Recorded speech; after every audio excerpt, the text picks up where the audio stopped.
All right. Misty, are we good to get started? Yes, please. Great.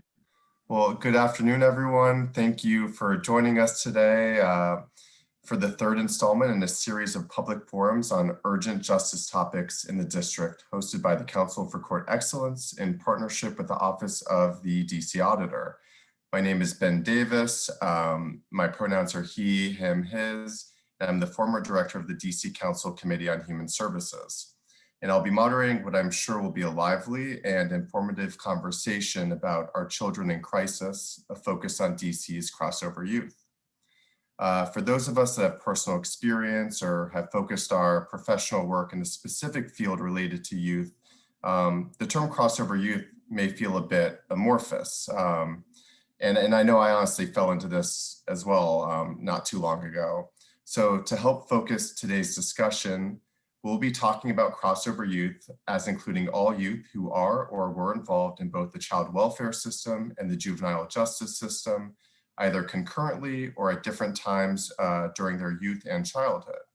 So due to frequent shuffling between systems, whether that be from the child welfare system to foster care, to homelessness, to the juvenile justice system, or even to prison ultimately, crossover youth experience significant challenges to their well-being and stability.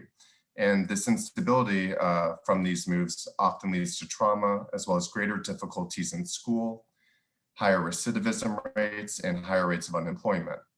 So although we often hear about the interaction between the juvenile justice system and the child welfare system, currently there really is a total lack of information available about DC's crossover youth population. So we don't really know how big the population is. We don't really know the characteristics of the population, the problems that they face, and what resources and supports they need.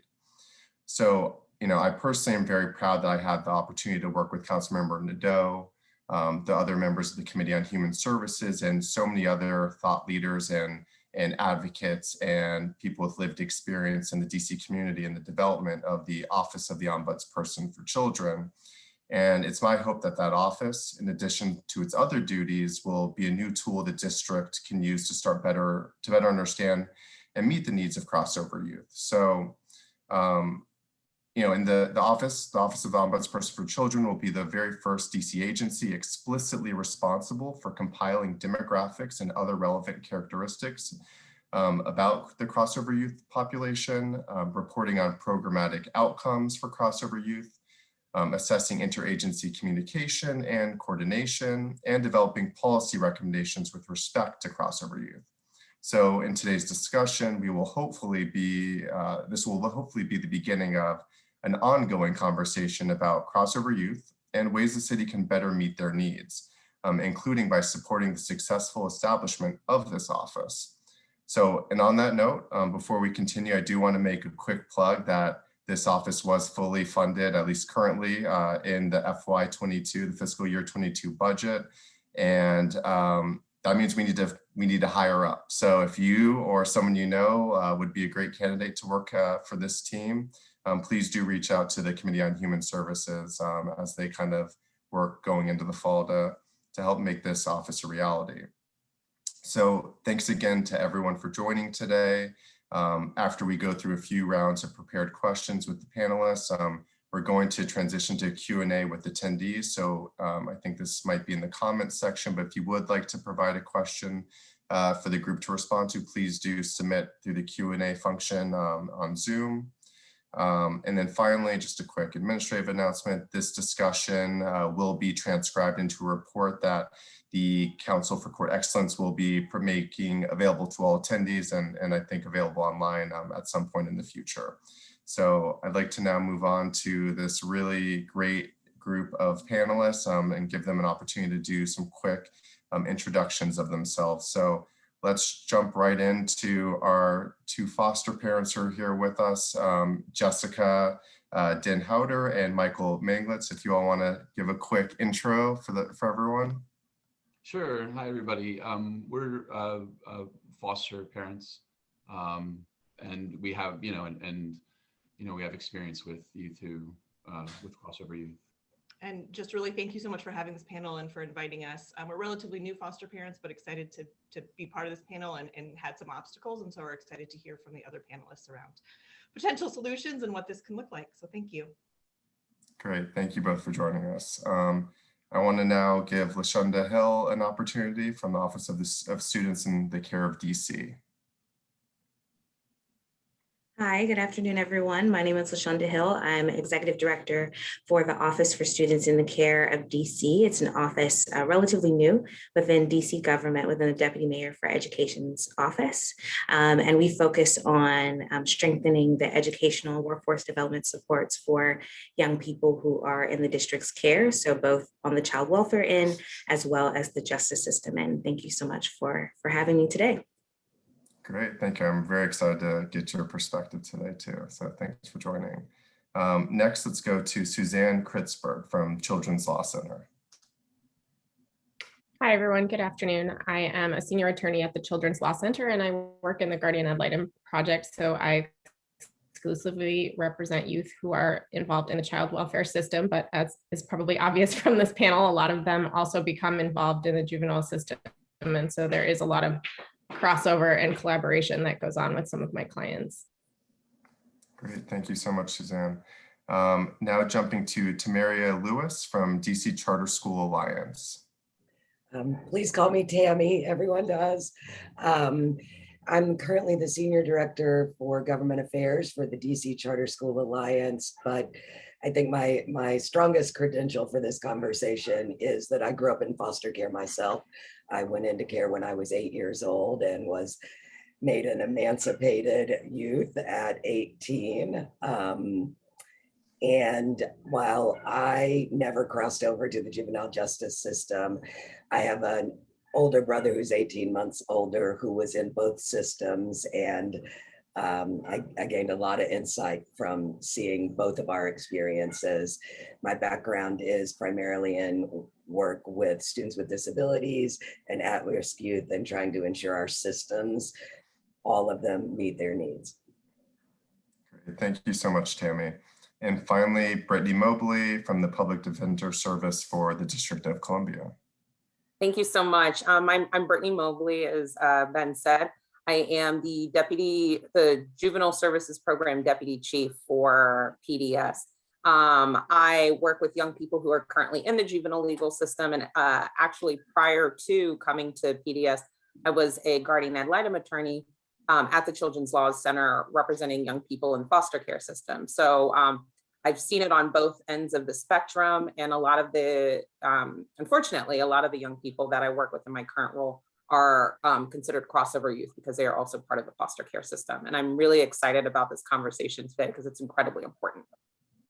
Great, thank you so much. So we're just going to jump right in now to the questions. And I think we're going to start the most broadly, and this is going to be a question that will be slightly altered for each panelist, but the question really relates to what's your connection to crossover youth? And I'll just start by saying, I think, Tammy, you did make a point in your intro that you've kind of touched in some other areas that go outside the juvenile justice system or the child welfare system.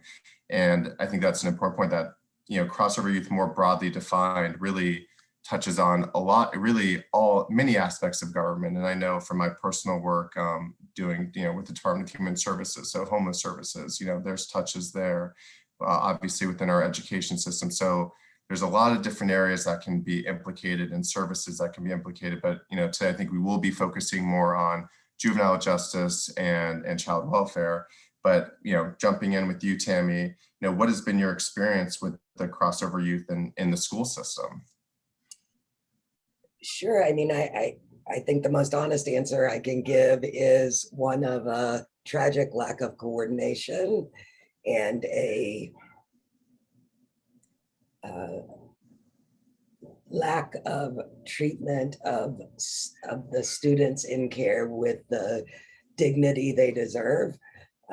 We excel at doing things to youth as opposed to really connecting with them, understanding what their own needs are, what their own dreams and aspirations are, and working from there to plans that can support them for success.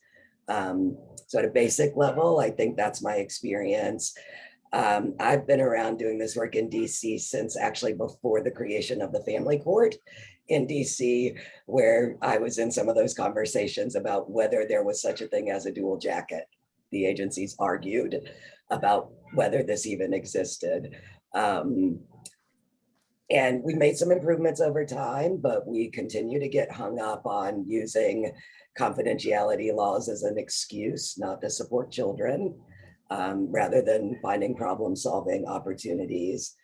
I think, I'm sad to say there's a real toll. I can right now think of 5 youth I've lost. 5 youth who are dead that I worked with in various schools in DC who I feel had we paid more attention to them and their needs, they would still be with us today. So I think the human toll here is one well beyond improving bureaucracies. Just specifically in school systems, there are some basic things that all of our schools experience. There is a lack of adequate systematic coordination of information. Our schools often do not receive information when a student in foster care or in DYRS changes placements. Our schools do not routinely receive information on whom holds educational decision-making power for the student. I have repeatedly found myself in a situation of having to inform those agencies' staff what the law and rules are on those matters.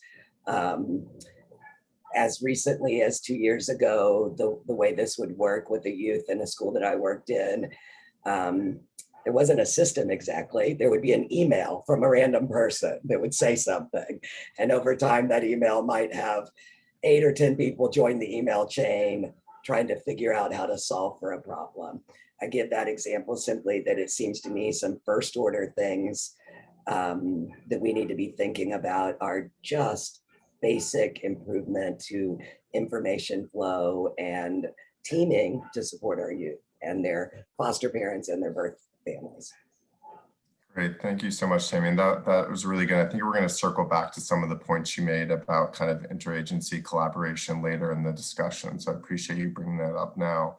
Why don't we jump to Mike and Jessica real quick. If you all can tell us a little bit about as foster parents, what has been your experience with crossover youth, and I guess your early days of being, working this field, and thank you for doing this. It's so important to have families who are stepping up to take in our youth in the district. So thank you.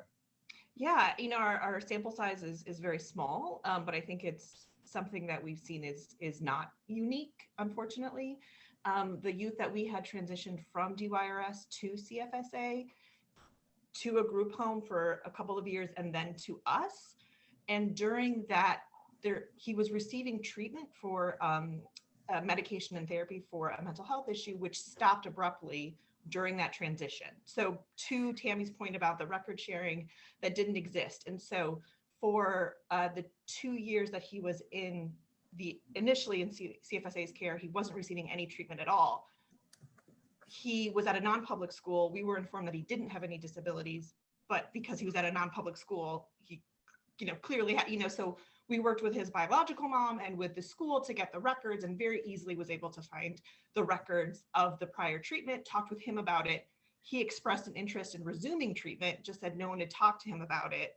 And so tried to work with him to get reconnected to therapy.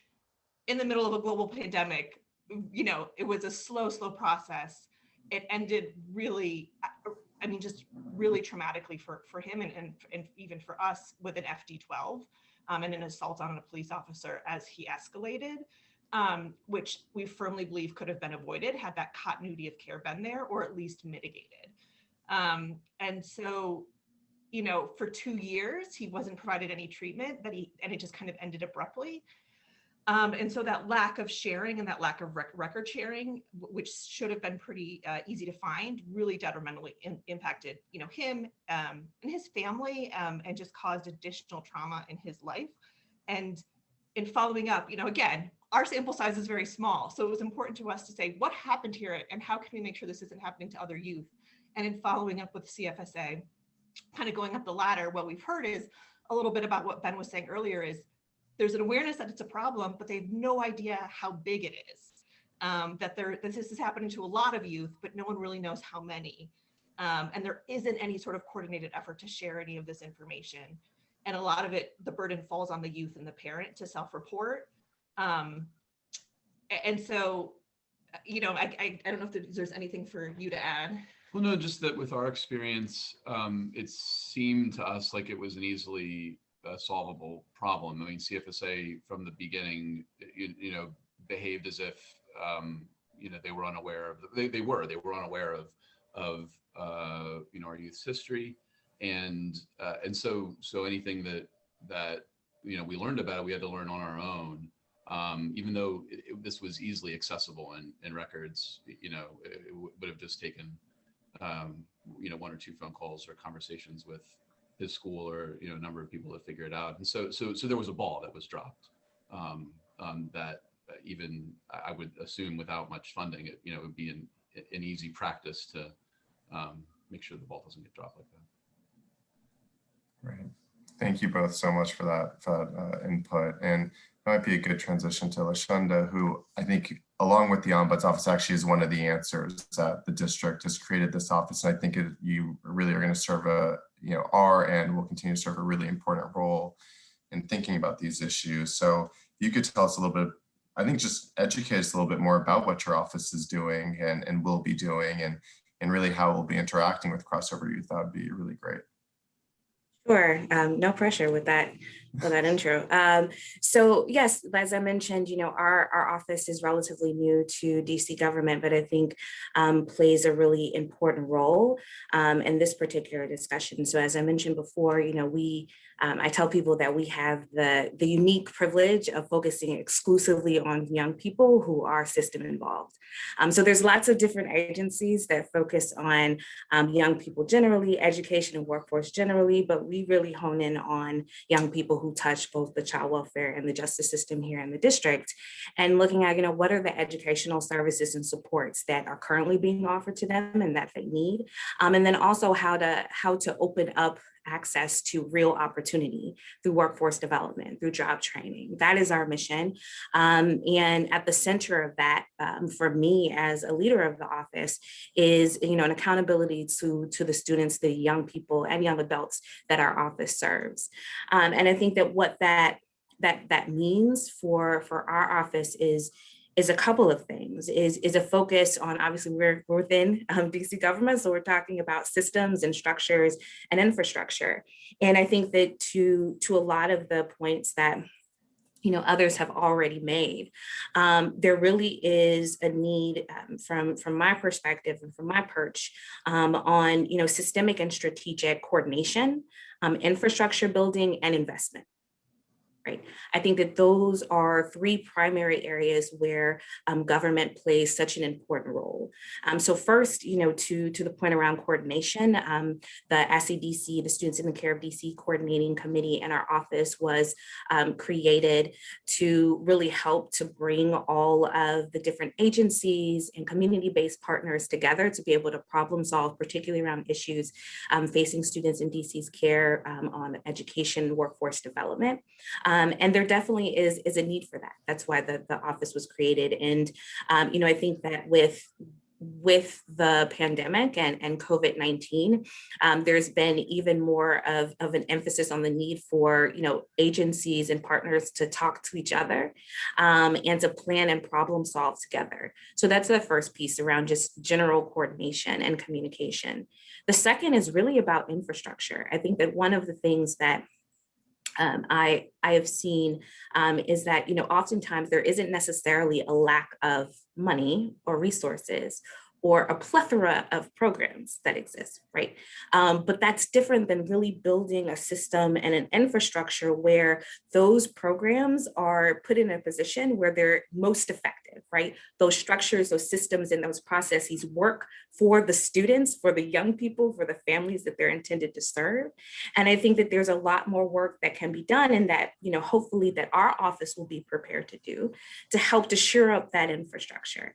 To say, like, it's not enough to just have a list of things that a young person or a student can have access to, right? It is actually government's responsibility to make those things accessible, right? To make sure that they are impactful, that they're having the outcomes that we want, which require us to actually be able to evaluate them, to monitor them, to make sure they're being implemented with fidelity. That is our role as government, is to ensure that these investments are strategic and are effective. And then the final piece is to make sure that we're making the right investments, right? That we're actually investing in these young people and really thinking about the programming that we're developing, the processes that we're developing, not from a deficit-based mindset, but really seeing this as an opportunity to invest in the future of young people who come into contact with these systems. And, I think that for me and this office, I take very seriously our name, right? Students who are in the care of the district. When you come in contact with these systems, you are in the district's care. So what does it look like for the District of Columbia, for the agencies that are child serving, for our education and workforce development infrastructure here in the district, to show caring to young people, particularly this population of young people, because of their contact with multiple systems? They're coming in contact with multiple agencies that are requiring them to do all types of different things, right? Oftentimes spread across the district in terms of programming expectations. And I think that really the challenge here as an office within government is, how do we create a system of care for these young people that provides them with the processes, the infrastructure, the resources to be able to, to be able to thrive, right? And not to be harmed by systems, but instead to have the opportunity to receive the resources that they need. And that really is to me the mission and the goal of the Office for Students in the Care of DC, in partnership with our government agencies and other offices who also are taking on this role. It's a lot of work, but like I said, I think it is government's responsibility to make sure that these things are happening. So like, for example, when Jessica and Mike were talking about, challenges with getting records, for example, with students, ensuring continuity of care, and Tammy, was mentioning a lot of the school-based challenges and, moving from placement to placement and, the right people not knowing, what's going on in a young person's life, right? Those are things that we should be actively problem solving for, right? Some of these basic challenges shouldn't be in place for these young people because they're already facing a lot of stuff, right? So figuring out where their transcript is shouldn't be one of the things that they have to also deal with in addition to everything else.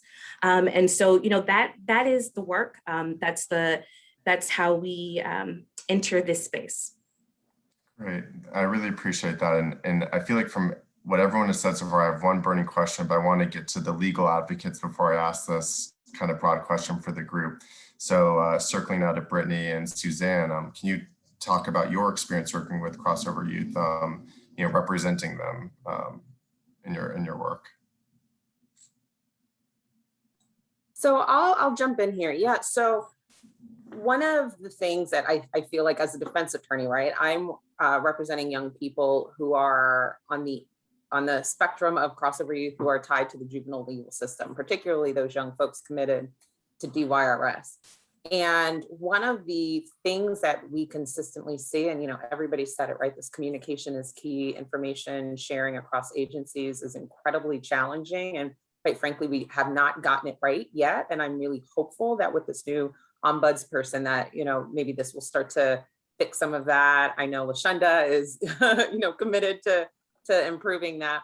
But the thing that I feel as though we consistently hear from our young people, my clients that I work with and represent, is this issue surrounding placement.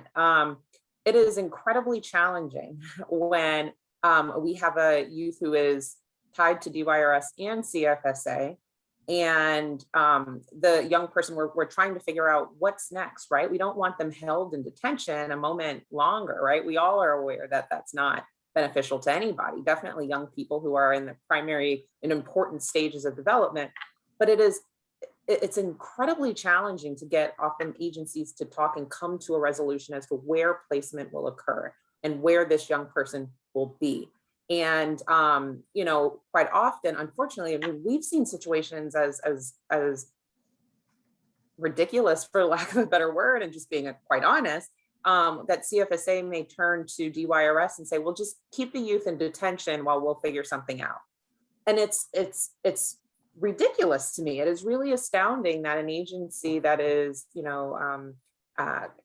holds itself out to be a child welfare agency, is looking at a detention setting as a appropriate temporary placement. So we've got a lot to say, but placement seems to be one of the things, and that's where often my work is, and we're getting in and reminding CFSA of, their responsibilities to young people if under this banner again of child welfare and child protection, and ensuring that young people have community-based placements. I mean, we know the research says it, the social science data tells us that's where young folks do best with appropriate services in their community. So a big role and a lot of the work that I do comes in that form. The one other thing I would note in connection to the work that we do is trying to remind folks that we need to really look at all of this through a lens of trauma, right? I'm not a clinician. I went to law school. I don't have a MSW or anything like that after my name. However, I have been trained by some brilliant clinicians who remind me, and I always try and keep this at the forefront of these conversations, that we have to understand that working with these young people, these youth who we're calling crossover youth, it is an incredibly traumatic experience having to deal with the foster care system, being likely removed from your family, the folks that as your home and your solace, and also now being tied to a juvenile legal agency that is monitoring you in a way that is now acting as this kind of second overseer or parent. And aside from the trauma that our young folks have already experienced in their lives before even touching these systems, the mere fact that they are system involved, not by one, but two agencies, is a whole separate set of trauma. And if we can't reckon with that and ensure that that is always the lens in which we're viewing this work, we are greatly doing a major disservice to our young folks in these systems. So one of the things in thinking of connection to this work, I always try and remind folks at the table and bring that back and try and reframe our narratives and conversations around these young folks in the system. Thank you, Brittany. And Suzanne, do you want anything you'd like to add from your work experience? Sure. Just want to kind of highlight, I think, picking up on what both Tammy and Brittany said, one of the most important things that I think we lose sight of with children, especially the dually involved children, is that this should not be about what they have done, but like, what do they need and what has been done to them that got them to this place, right? Because they have had things done to them in their lives, and they have experienced failures, both personally, systemically, that have kind of led them to where they are now. And I think we need to focus more on that and also focus on what they need. And I think one of the things, as Brittany said, is they need placements. They need good placements. And I have also experienced CFSA actually recommending that a youth be committed to DYRS, which I find absolutely appalling, that, a youth responsible for the welfare of a child is recommending that they are committed to a juvenile delinquency justice system. I just want to echo everything everyone said, and I have seen all of those things in my cases as well. Great, thank you so much. And I really want to jump ahead to a question. This is more getting to problem and solutions piece of the debate, and we'll circle back to some other questions. But something that I think I've seen in the work that I was doing and working with many of you and folks and a lot of your colleagues is, Lashonda, actually, you mentioned this. There's a lot of programs out there. There's a lot of money. There's a lot of investment, and I think there's people who legitimately care about these issues. But it can often be a systems issue. How do we, help these youth and their families navigate the system and get access to the right resources? Who has ownership, of making sure the services are provided at different points? And I think that raises the question about interagency collaboration. So the question is, I think the dichotomy that I struggle with, and I don't really have an answer, maybe you all can enlighten, is what's the best way where, should there be an agency that has ownership, when there's dual jacketed or crossover youth? Does it make more sense to have multiple agencies working together? What's the best way to kind of collaborate and make sure that we can make these connections so that youth aren't just being essentially handed between pretty distinct systems and services and just people, the relationships that go into, the trust that goes into, having youth want to accept or work with people, or to be in a position to receive the services that might be needed. So I think maybe it'd be great to start with Jessica and Mike to talk about maybe your experience with the collaboration or lack thereof between agencies and what you think would have been helpful in your personal experience. But I also would love to open this up to the group, because I think you all probably have a lot of different perspectives and good ideas about this. Well, I mean, it's a really good question, and I think we only get one facet of a multi-sided thing. But I mean, in our limited experience, it was right. Like, there are many really good people that work at CFSA, but what seemed typical to us is the goal being compliance.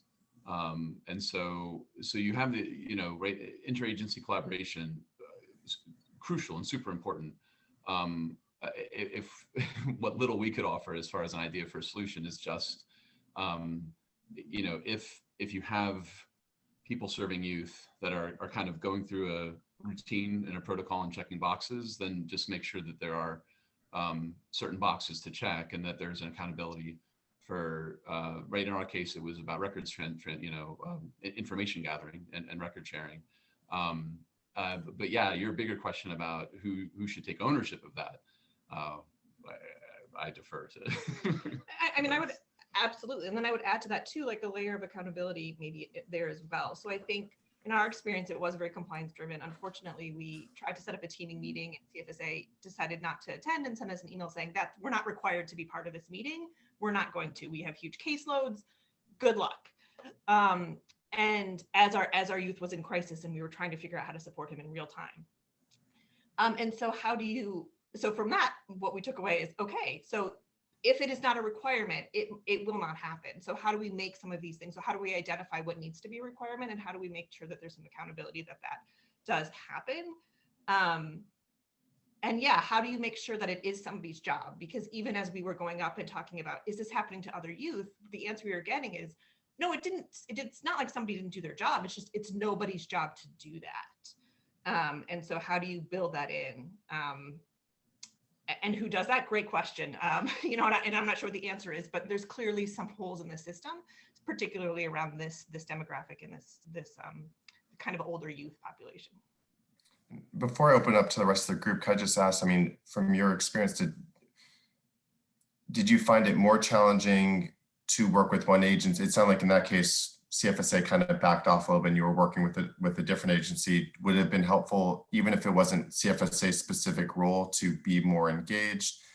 Have you had the experience of essentially like the too many cooks in the kitchen problem where, I know especially with aging out youth, that can be a big challenge. Is when do you start engaging them on career opportunities and that transition? Because it's different people who have that expertise, right? So do you have any insight from that? That's a great question. That was not our experience. The minute that we were like, okay, well, we've identified a therapist for him that he likes and has a good rapport, you're like, all right, we're out. We're not going to do it. It wasn't them trying to recreate. It really was like, oh, great, someone else has that. I have experience working with the voc rehab agency in the city, so I connected him to RSA. They were like, great, now we don't have to worry about that. So it wasn't like too many people trying to help. It was more of a, cool, now we don't have to do that. That's been done for us. Was our experience. And I think we could have used more support, right? As we were kind of out of our depth. And when we reached out and asked for it and said, okay, now we have a kid who is jumping on the metro tracks and we're really concerned about his safety and well-being, we could use some support. We didn't get that. I mean, and to your question, the only thing I'll add is that maybe it's one positive aspect is there were many times in our experience where there were many cooks in the kitchen and that wasn't an issue. The issue was that we needed more, done. And so, I mean, in our limited experience, the more cooks in the kitchen, the better when there were many cooks in the kitchen to keep, be using this metaphor. No, I appreciate that. Anyone else want to jump in? Yeah, I just want to echo what Jess and Mike are saying. Their description has been pretty much the experience I have had with youth repeatedly over and over and over. I think a couple of things come to mind for me. I think we, as a matter of public policy, should come together around the idea that except in the most egregious situations, we should avoid transferring kids who are in the care of CFSA into the care of DYRS.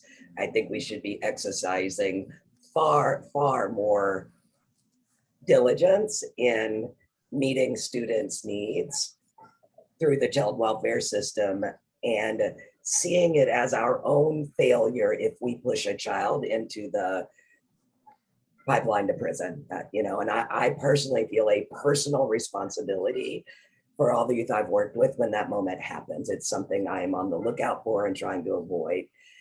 I think it's a mixed bag on agencies. My approach has always been for the last 20 years to try to have a stable of people I can call on in a troubled moment in all the agencies, right? So I've got some PDS folks, I've got some CFSA folks, I've got some great DYRS folks who, I've learned to pull in at tough moments. But I don't see why we could not systematize that approach, right? I think it was Lashonda who also mentioned the sort of abundance of programs, but this over-reliance on the idea that it's somehow the child's obligation to want to access the services.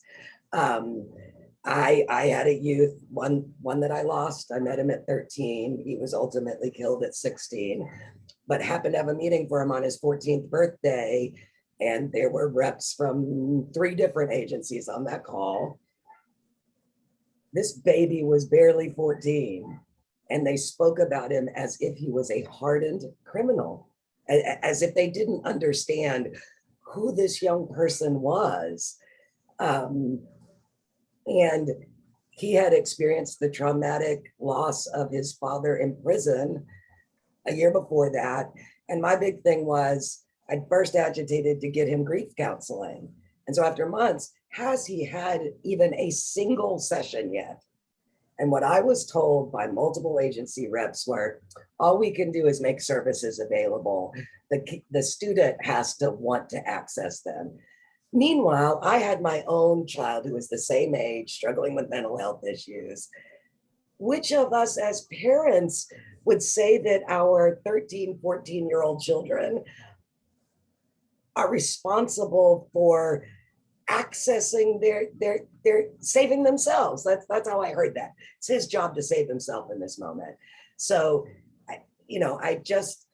I want to lend my ear that I've been doing this a long time, and I have found that more to be the rule than the exception when we're dealing with youth. And I think some very simple tracking systems would help us. It is inexcusable that we don't know how many students fall into this category. I don't even know how to think about that being the case. So I'll hush, but I wanted to say all the same issues. Medication management is a huge problem, gets disrupted all the time in placement changes and agency changes and all of that. All of these issues are known. I pulled this morning to reread the 2018 report on students in care that Councilmember Grasso oversaw. I sat on that panel. We are making our way through some of those recommendations. I'm thrilled that Ms. Hill is in her role and leading this effort, but it's not for shortage of talking about what was needed over the last 20 years that gets us here. Can I just jump briefly? I just want to acknowledge and appreciate Tammy specifically being here with us today. I think she provides an incredibly important and necessary unique perspective as somebody themselves who experienced the foster care system and now providing this insight here. I think all of the faces on the screen are brilliant and wonderful, but I appreciate so much for Tammy and her transparency and sharing that, because I'm listening and with bated breath, because it's helpful to hear this as somebody, I'm hearing this experience from somebody who experienced the system themselves. And also, to further lift her brilliant points, as a defense attorney, right, my clients regularly are being painted in this way as these kind of hardened criminals, throwaway young people. I'd be remiss if I didn't acknowledge the fact that 99% of my clients are Black youth. And that's not just my clients. These are kids in DC who are impacted by the juvenile legal system. And what we are seeing is, if we're talking about kids, and nobody wants to take accountability or responsibility for who is going to ensure that the services and the needs of this young person are met, what we are doing, we are throwing away Black and brown kids. That is ultimately what we are doing if we are not stepping up. So when agencies aren't doing what is necessary and doing what they, are bound by law to do for young people, they're not just harming young people generally, they are harming Black and brown children of the district. And for a city that, historically has been called Chocolate City, I hope that is not what the district is hoping to do. The other thing I wanted to note is that there is an agreement with DYRS and CFSA. They have this MOA where, talks about who's responsible for certain things. And it's infuriating to know that, even though there is this agreement, there is this thing that hopes to, specifically and hopefully lay out as to who is responsible and certain things and coordinating, different issues and including placement, that we still take a beat and, agencies still play this tug of war as to who's going to do what, right? Rather than the primary focus being who, ensuring that the need is met, right? Not caring who it is. I think all of us on this screen have in some way probably have sat at a meeting and volunteered to sign up to do something. Jessica just shared, she signed a kid up for RSA. That was not her responsibility to do, but she did it as a foster parent going above and beyond because she had this knowledge.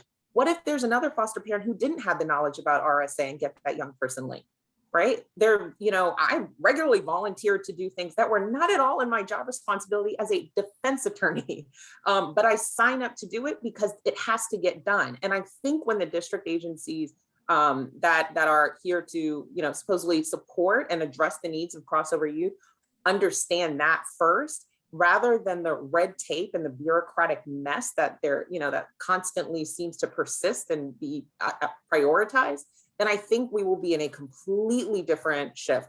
Again, I'm going to say, I'm really, really hopeful. I am really hopeful that the Ombudsperson, and once we get these reports out, that we'll start to shine a light on things and we'll have more information as to how many kids that we are serving and we're talking about for crossover youth, so we can work very hard and deliberately to address these many issues. Thank you, Brittany. And Suzanne, do you want to add anything? Because I want to, at the end of this, reframe the question a little bit for Lashonda, but give you a chance if there's anything you'd like to add.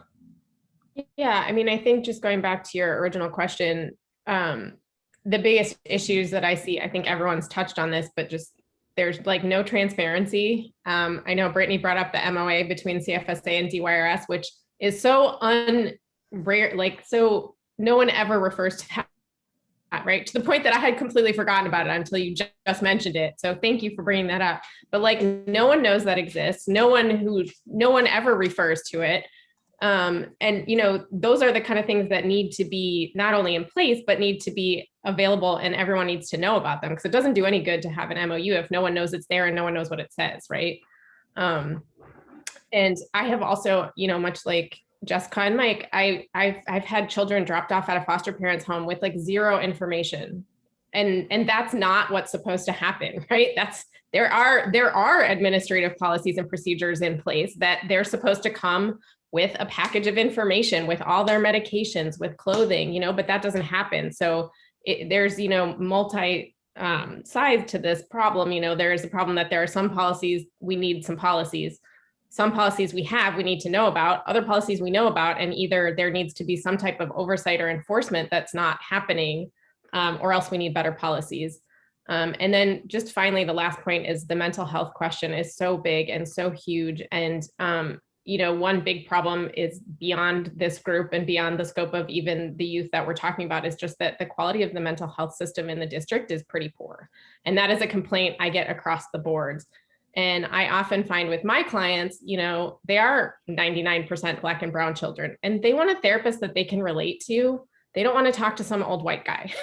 No offense to any old white guys, but that's what they tell me. And there's just not enough therapists that they feel comfortable talking to. And anyone who knows anything about therapy knows that if you don't have someone that you feel comfortable and can engage with, it's not going to be worth going. And I do have one more thing. Sorry. You guys have all just brought up so many great points. But I also have seen a lot of blaming the youth, like for what they've done, for whatever situation they're in. Well, it's their fault. They need to go. I've had like 16-year-old clients that are supposed to get themselves from school in DC to therapy in Maryland, back to the foster home, and I'm like, would you ask your own child to do that on a regular basis? And I think that's the problem, is we don't look at these youth like there are, what would you do for your child? What would you want your child to have in this situation? That's what they need, and that's what they should get. And creating policies and procedures and organizations working together and collaborating that can address it from that perspective, I think is going to be maybe the way to get some real progress.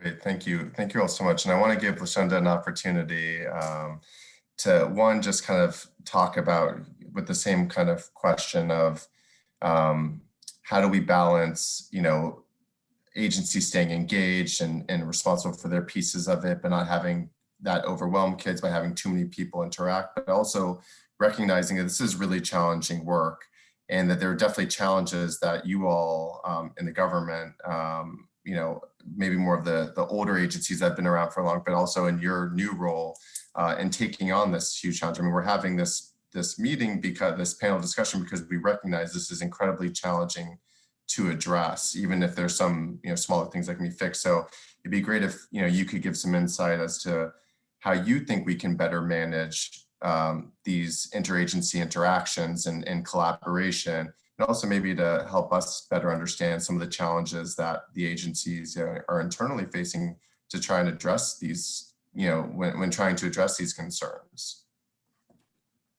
Yeah, I will begin by saying that I think that one of the things that I, especially in working in government, that I always remind myself of, to just provide a sense of perspective, is that yes, this is hard, it is complicated, bureaucracy sucks.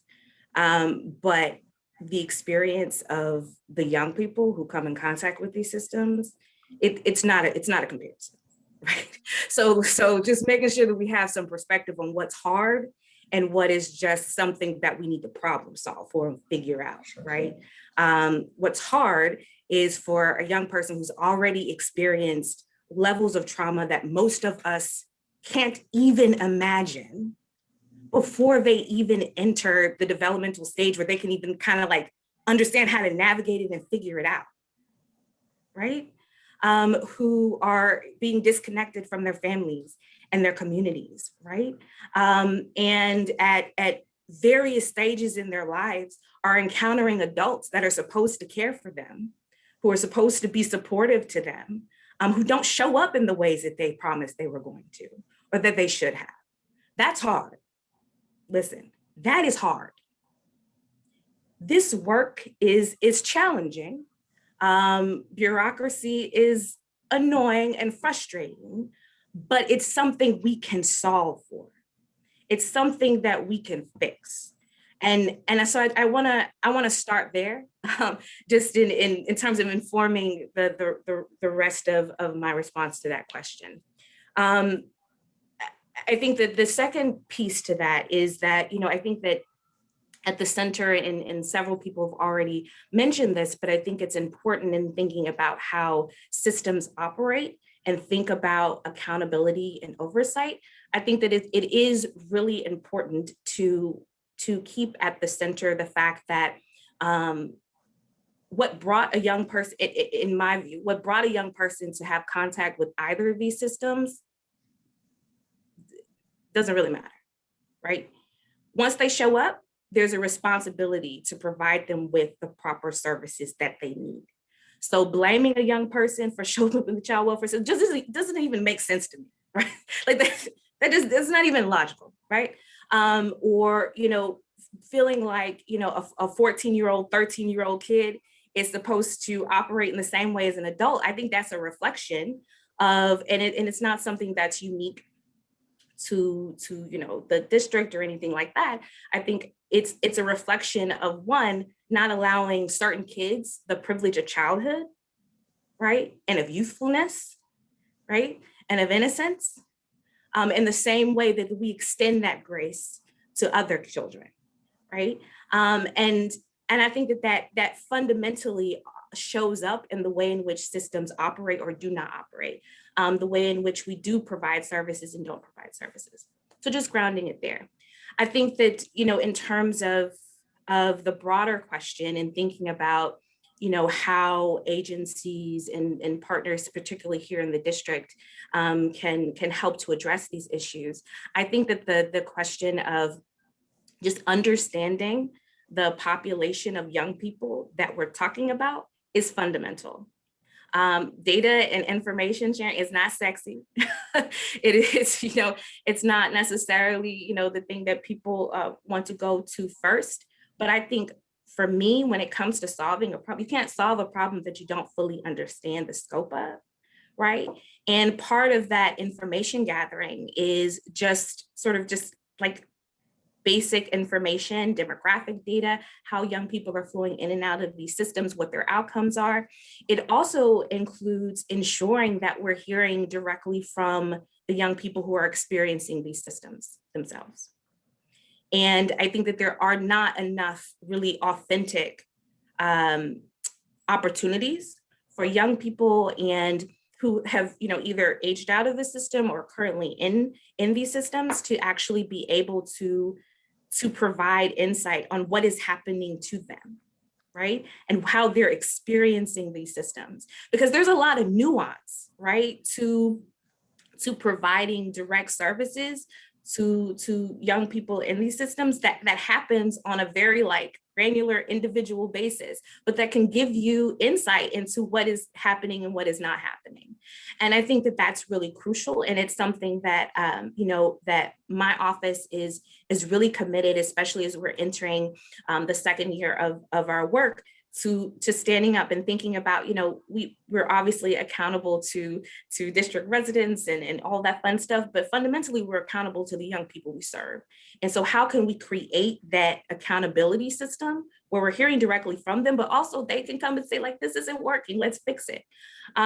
So I think that has to be included as we're talking about information gathering and data sharing and understanding the population, just as much as sort of the quantitative pieces.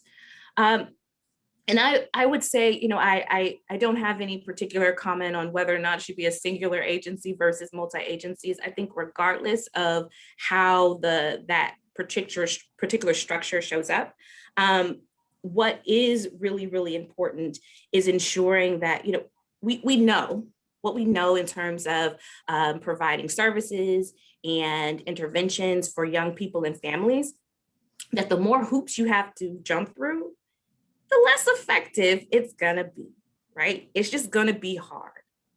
And so regardless of whether or not there is, a singular agency or multiple agencies involved, the reality is that, it's sort of in the name of the panel, like crossover youth, multi-systemic youth, dually jacketed youth, right? They're touching a lot of systems.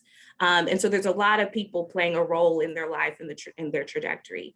But at the core, I think that what has been, at least in my experience and in my work beyond the Office for Students in Care of DC, is that when you're thinking about creating, what some people might regard as wraparound services, right? Having a centralized, actual location, right? Like if you have a young person who has to go someplace, has to go to 50 places to access mental health services, or to figure out how to find housing, or to get job training, you're probably going to lose that young person at a certain point, right? And so having a central sort of center of gravity where young people know that they can go to access all of these different things is really important. And also having a system that ensures that there are clear points of contact, both for young people, for families, for those who are providing services or supports, whether they're, a young person's lawyer or the guardian ad litem, whomever, that there is a centralized point of contact where they know they can go to access information. And that does have the responsibility to be able to provide that information. Those are some of the core components that I think are just really important in terms of building better systems and processes that other jurisdictions have been able to successfully put in place or successfully launch and try. And it is my hope and is the charge of SCDC to play a role, at least on the education and workforce development side, in helping to facilitate some of that. But again, I acknowledge that, working in, amongst agencies that are doing a lot of work for a lot of kids can be challenging. But again, it is our responsibility to figure it out.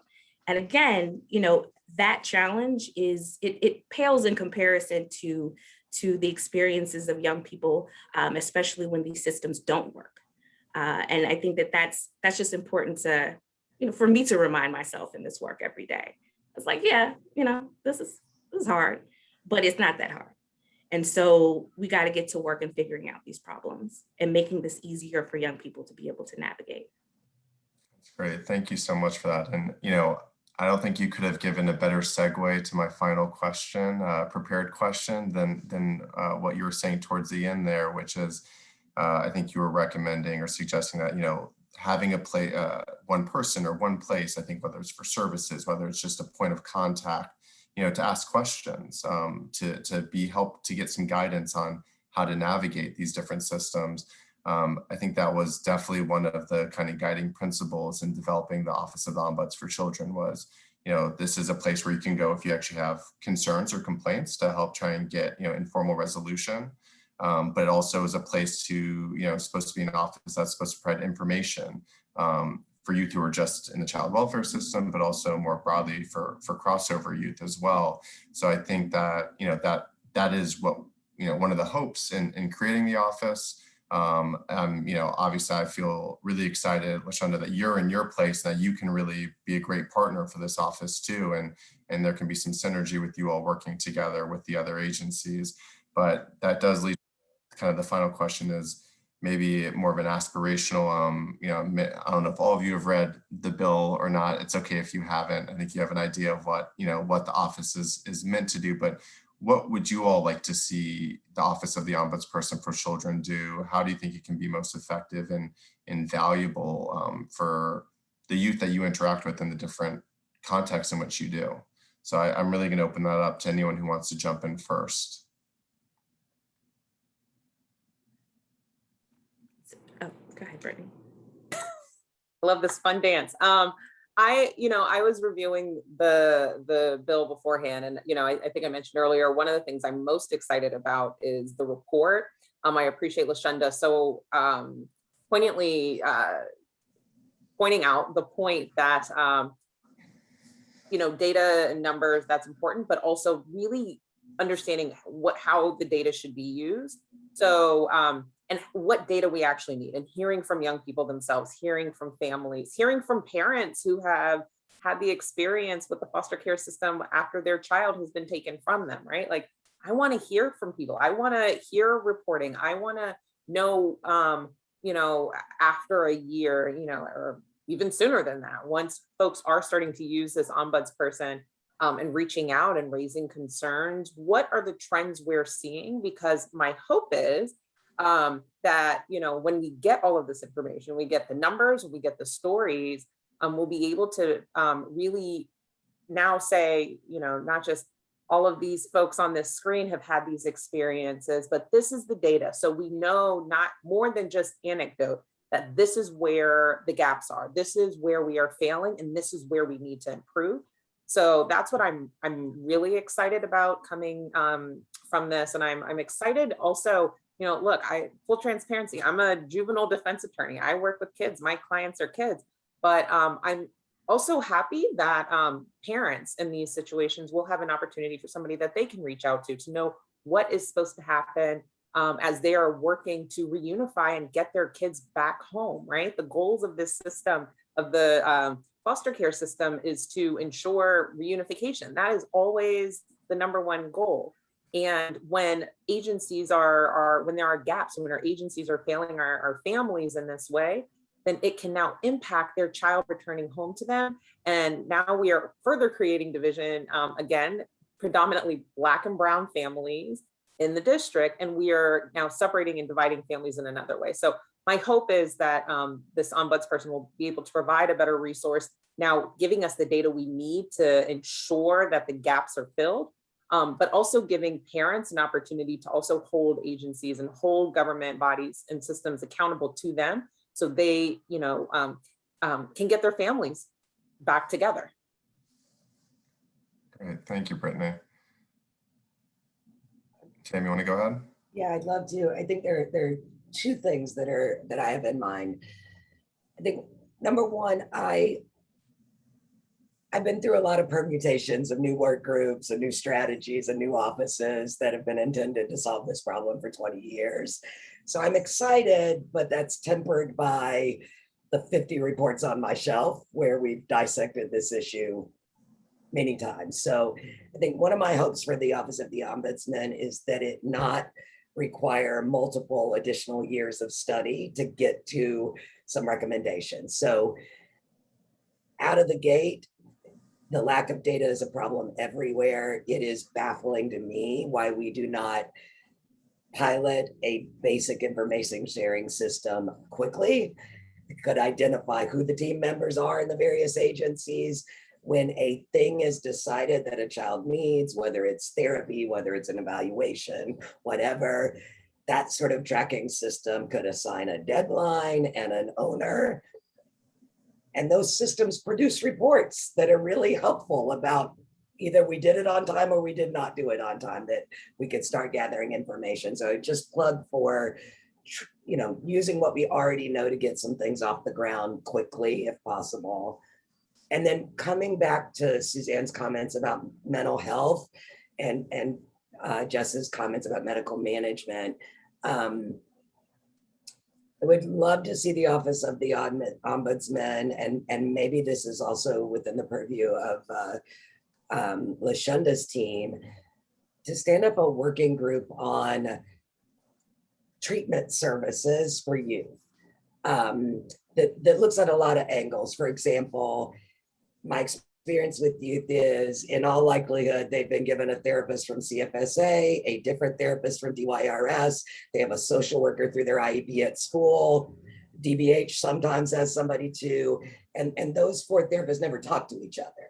There's no, anybody who's gotten personal therapy can imagine what that might feel like if you're trying to grow and you're, so I think that is an issue that could and should be tackled quickly.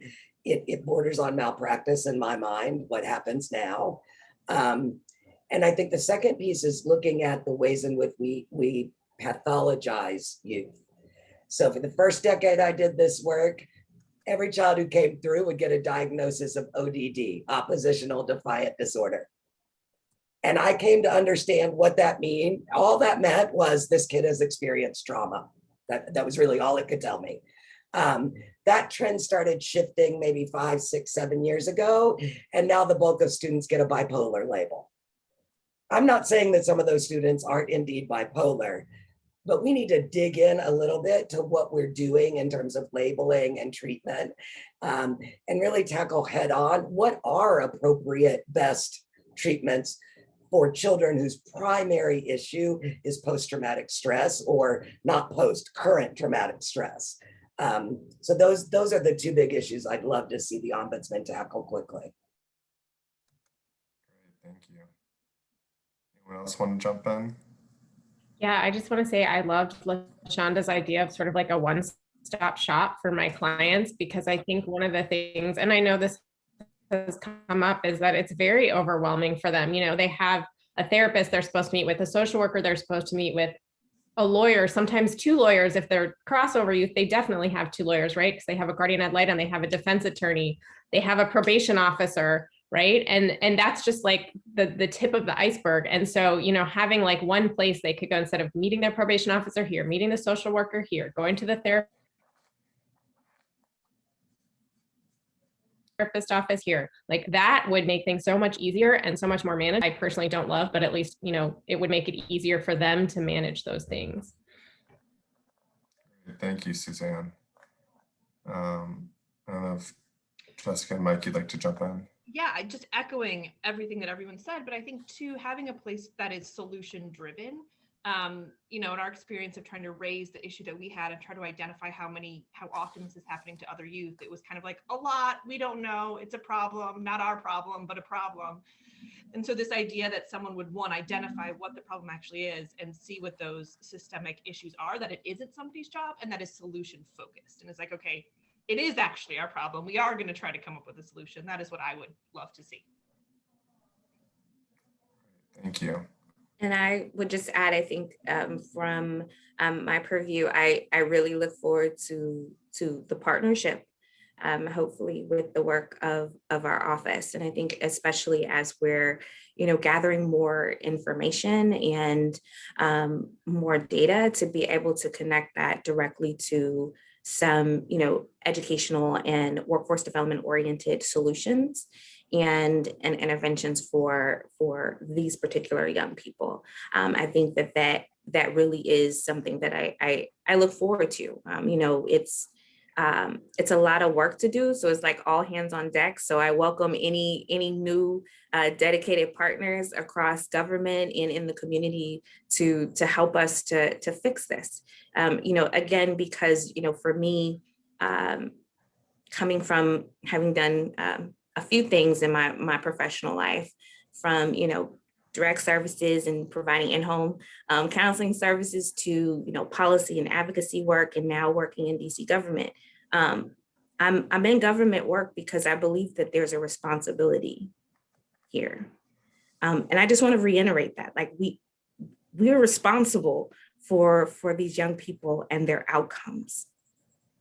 We're responsible when we serve them or don't give them what they need. We are responsible. The buck stops here. And that's something that hopefully as new partners come on board across DC government, we can bring that same commitment to the table and figure these things out. To Tammy's point, I'm sure as someone who's been around for a really long time, and like you said, seen different iterations of movements for progress in creating, I feel like there's a working group for everything in DC. I've learned, including my own, to be honest. But making sure that we're actually holding ourselves accountable to recommendations that we're creating, right? So you're not just putting out recommendations and nothing happens with them.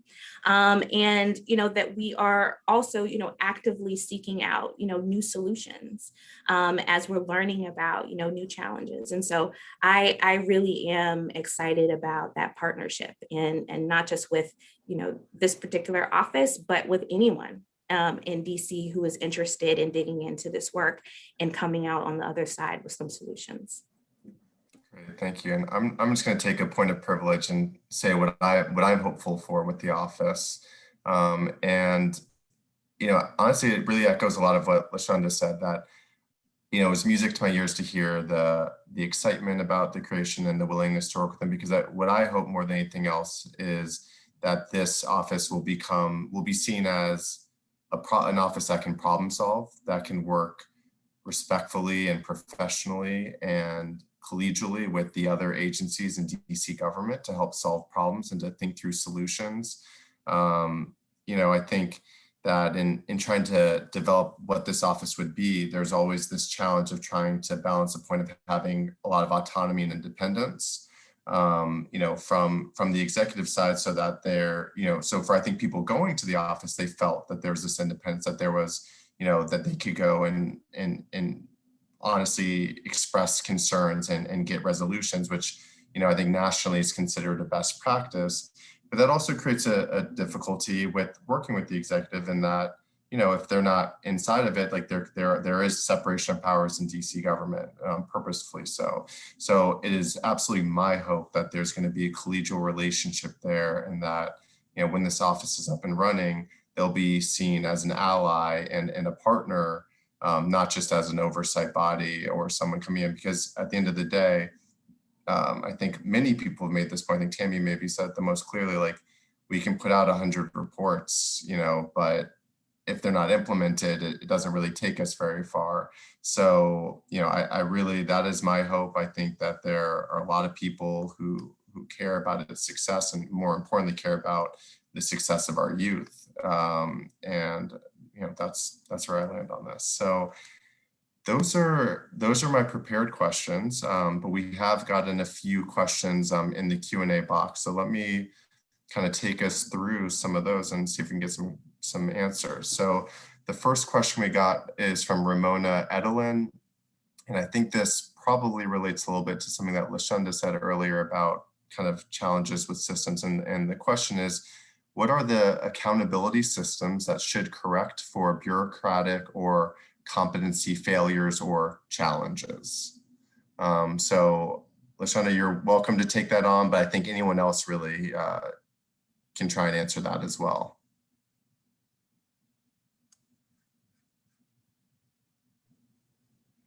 So, I think that there are, varying levels of accountability systems that currently exist for our agency partners from our particular work when it comes to, the delivery of educational services, particularly for our students who are system involved.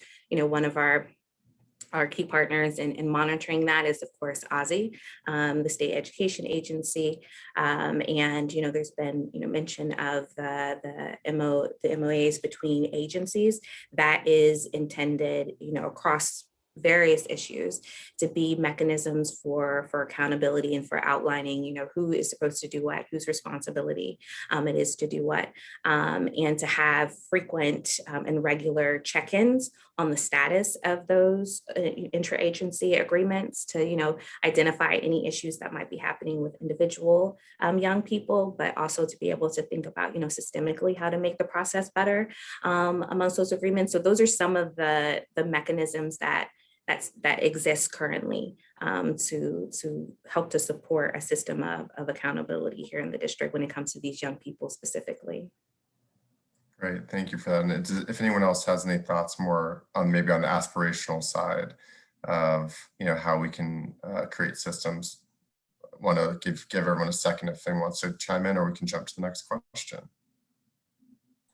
I would just reiterate the MOA point. Suzanne, I appreciate her honesty in saying, yeah, because it's often never discussed and never brought up, but it has been a tool that I have regularly used. And quite frankly, I've used with DYRS at meetings. I've regularly partnered with DYRS care coordinators when we're asking CFSA to make a placement, because DYRS doesn't want to pull a kid deeper into the juvenile legal system and instead wants to rely on the foster care system through CFSA, where, CFSA may be dragging their feet a little bit. And we're like, remember this little sheet of paper. So things like that, I would just, highlight again what Lashonda said on that point. I mean, those things, I think they're very beneficial and do work. And I have seen them be effective. Hopefully, it would be great though when we do come to a point where we don't have to rely on having to remind people that they're already under MOA. But I do think that kind of specifically outlines and lays out what the expectations are, so there isn't this kind of back and forth tug of war as to who ultimately is responsible for certain things. Great, thank you. Anyone else? All right, well, we'll move on to the next one. This one also is for you, Lashonda. Your seat for the moment. So this one is your office, or I guess really other agencies, working with the Association of Black Psychologists to address the mental health needs of your clients in care? Or I think another way to say is, if you're not currently doing it, are you all inclined or willing to work with them to help improve care?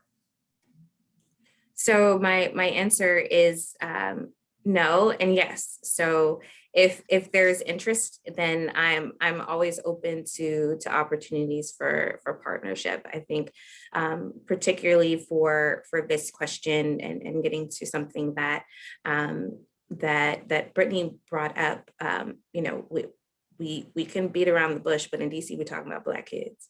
And so having, services and supports that are responsive to their needs. And, if there's interest from Black psychologists here in the district to partner and to do work together, then I am always open.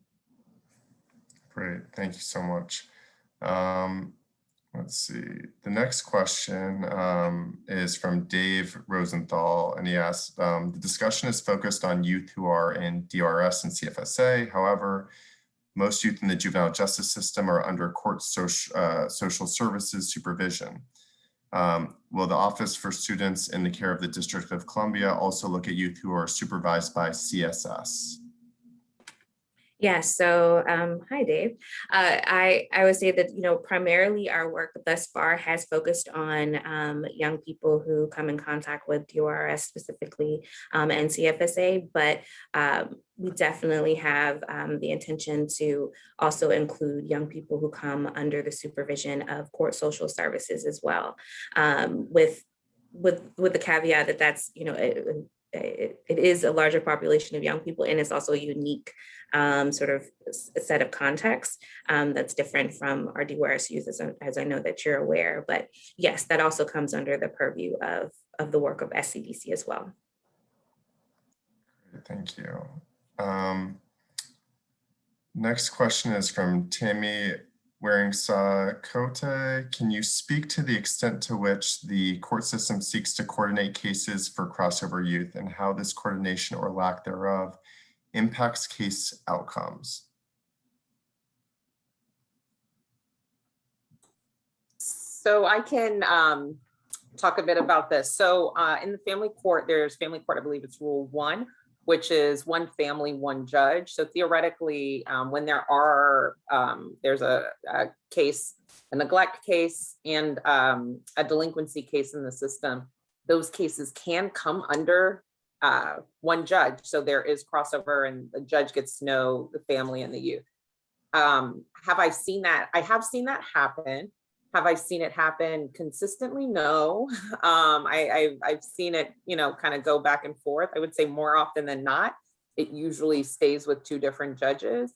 My personal opinion of that, Brittany Mobley's personal opinion of that, is that I appreciate the fact that it's not always, it's always consistent, that it always falls under one judge, right? Respect all of the judges at DC Superior Court. However, as a defense attorney, sometimes it is challenging, right? Because we do want the foster care system to understand and treat the youth as a child in that system, right? Not somebody who has done wrong, but somebody who is, there for support and working to be able to return home to their family. And if there's also this conversation about a crime of which they are accused, it could potentially, I worry, right? Like it could potentially